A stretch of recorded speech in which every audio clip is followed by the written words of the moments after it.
Warahmatullahi wabarakatuh. Hari ini kita akan mempelajari subtema 1 tentang kewajiban hakku di rumah, pembelajaran keempat. Selanjutnya, sebelum mulai pembelajaran, hayya naftati darsanal yaum bi qiraatil lafaz basmalah. Bismillahirrahmanirrahim. Hari ini kita akan mempelajari tentang hak dan kewajiban tentang makanan, tips memilih makanan sehat, dan penyakit jajanan tidak sehat. Contoh hak tentang makanan. Di sini ada 5 contoh, teman-teman. Yang pertama, hak untuk mengkonsumsi makanan yang bergizi. Yang kedua, hak untuk memilih jenis makanan yang dikonsumsi. Yang ketiga, hak untuk mengolah makanan sesuai dengan keinginan. Yang keempat, hak untuk menentukan seberapa banyak takaran makanan yang dikonsumsi. Dan yang terakhir, hak untuk memberi makanan yang diinginkan. Contoh lain, ini ada lagi nih contoh tapi kewajiban tentang makanan. Yang pertama, 1. Wajib menghargai makanan.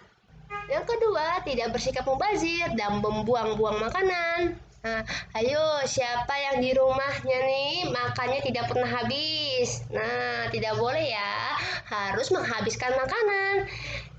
Yang ketiga, wajib membayar makanan yang dibeli. Nah, ini wajib banget kalau kita membeli sesuatu, kita harus membayarnya. Yang keempat, wajib mencermati kebersihan makanan yang dikonsumsi. Yang terakhir, wajib mengolah makanan sebaik mungkin sebelum dikonsumsi, seperti makanan kayak makanan mentah. Misalnya teman-teman mau goreng telur, nah itu kan sebelum dikonsumsi harus diolah dengan baik, digoreng dulu atau direbus dulu. Selanjutnya, tips memilih makanan sehat.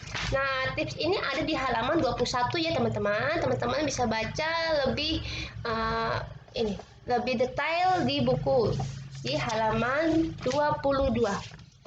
Yang pertama, amati warnanya. Nah, kalau misalnya makanannya sudah berubah, misalnya seperti roti, ada warna-warna hijau-hijau gitu atau abu-abu. Nah, itu patut diwaspadai. Itu sepertinya sudah ada jamur di rotinya ya.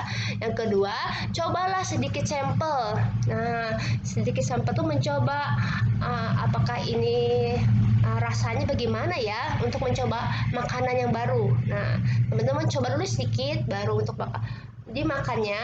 Apakah rasanya ada getir atau apa takut rasanya pedas atau rasanya asam, takutnya alergi, jadi coba sedikit sampel dulu. Yang ketiga, cium aroma. Nah, kalau aroma makanan berubah seperti bau basi, nah itu tidak boleh dimakan teman-teman. Yang keempat, perhatikan komposisi. Komposisi itu apa Ustazah? Biasanya ada di kemasan, biasanya ada komposisi. Komposisi itu adalah bahan-bahan yang digunakan untuk membuat produk tersebut. Nah, pastikan komposisinya itu tidak mengandung yang membahayakan bagi kesehatan. Yang keempat, perhatikan kualitas. Dan yang terakhir, terdaftar di BPOM. Atau BPOM itu Badan Pengawas Obat dan Makanan. Penyakit jajanan tidak sehat. Nah, penyakit jajanan sehat ini ada 3. Ada tifus, diare, dan kanker. Ini ada di teks bacaan di halaman 23 dan 24 ya teman-teman. Nah, teman-teman bisa membaca lebih lengkapnya. Nah, di sini ada tifus, diare, dan kanker. Nah, ini nih akibat kalau kita jajan makanan yang tidak sehat, kotor, kena debu, berpolusi. Nah, ini akan ada penyakit tipes. Tuh, susah bacain ya. Tipes kebiasaan mengkonsumsi jajanan yang tidak sehat. dan tidak terjaga kebersihannya merupakan penyebab utama terkena tifus. Nah, yang kedua yang diare. Penyebab diare pada umumnya terjadi karena faktor makanan yang dikonsumsi. Nah, makanan jajanan yang dijual harus dalam keadaan tertutup agar makanan tidak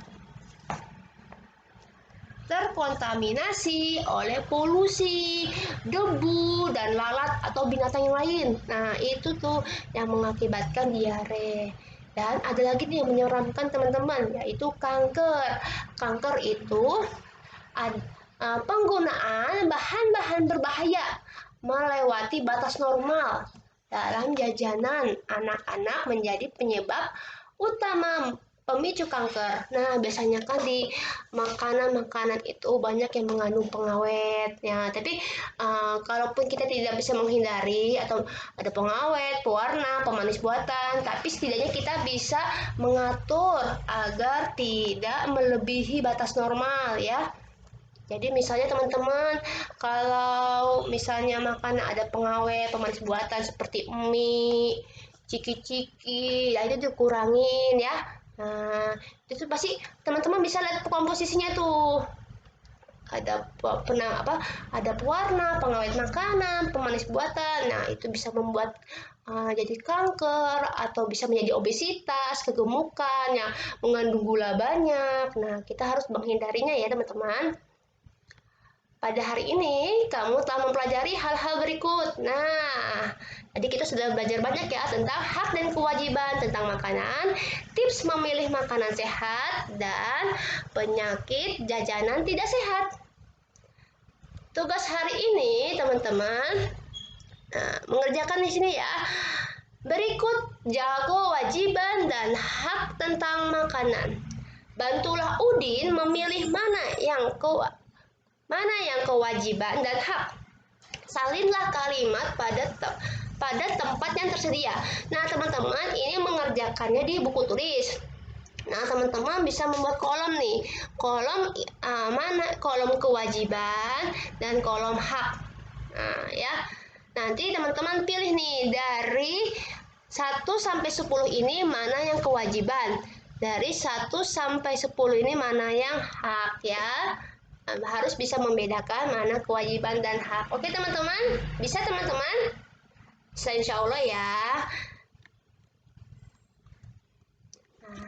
Hayya naftati darsanal yaum biqiraatil lafaz hamdalah wa du'a kafaratul majlis. Alhamdulillahirabbil alamin. Subhanaka Allahumma wa bihamdika asyhadu an la ilaha illa anta astaghfiruka wa atubu ilaik. Syukran teman-teman yang sudah menyaksikan pembelajaran tematik hari ini. Jazakumullah khairan. Assalamualaikum warahmatullahi wabarakatuh.